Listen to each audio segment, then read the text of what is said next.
بسم الله الرحمن الرحيم متكئين فيها على الأرائك لا يرون فيها شمسا ولا زمهريرا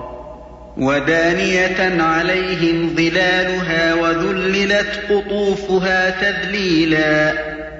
ويطاف عليهم بآنية من فضة وأكواب كانت قوارير من فضة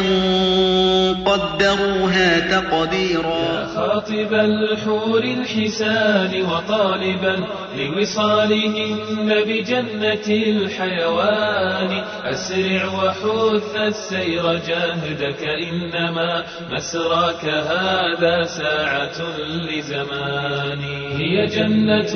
طابت وطاب نعيمها فنعيمها باق وليس بفاني وبناؤها اللبنات من ذهب وأخرى فضة النوعان مختلفان سكانها أهل القيام مع الصيام وطيب الكلمات والإحسان للعبد فيها خيمة من لؤلؤ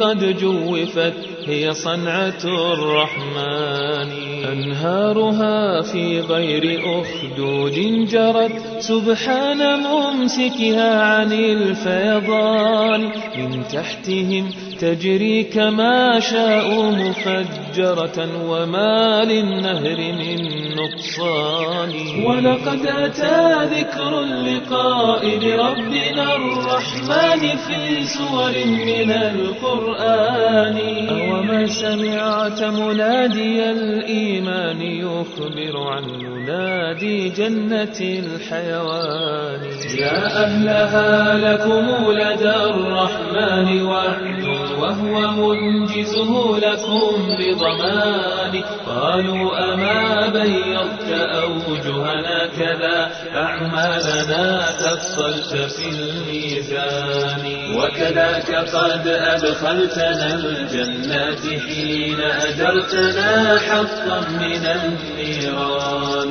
فيقول عندي موعد قد آن أن أعطيكموه برحمتي وحناني فيرونه من بعد كشف حجابه جهرا روانا مسلم ببياني وإذا رآه المؤمنون نسوا الذي هم فيه مما نالت العينان والله ما في هذه الدنيا ألذ من اشتياق العبد للرحمن وكذاك رؤية وجهه سبحانه هي أكمل اللذات للإنسان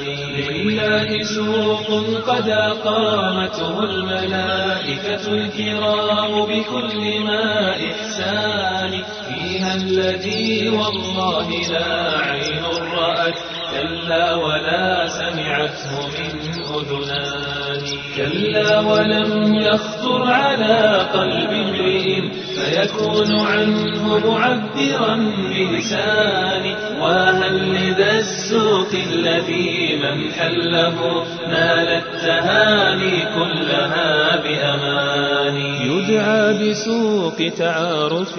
ما فيه من صخب ولا غش ولا أيمان هذا وخاتمة النعيم خلودهم أبدا بدار الخلد والرضوان يا رب ثبتنا على الإيمان واجعلنا هداة التائه الحيران وأعزنا بالحق وانصرنا به نصرا عزيزا أنت ذو السلطان وعلى رسولك أفضل الصلوات والتسليم منك وأكمل الرضوان وعلى صحابته جميعا والأولى تبعوهم من بعد بالإحسان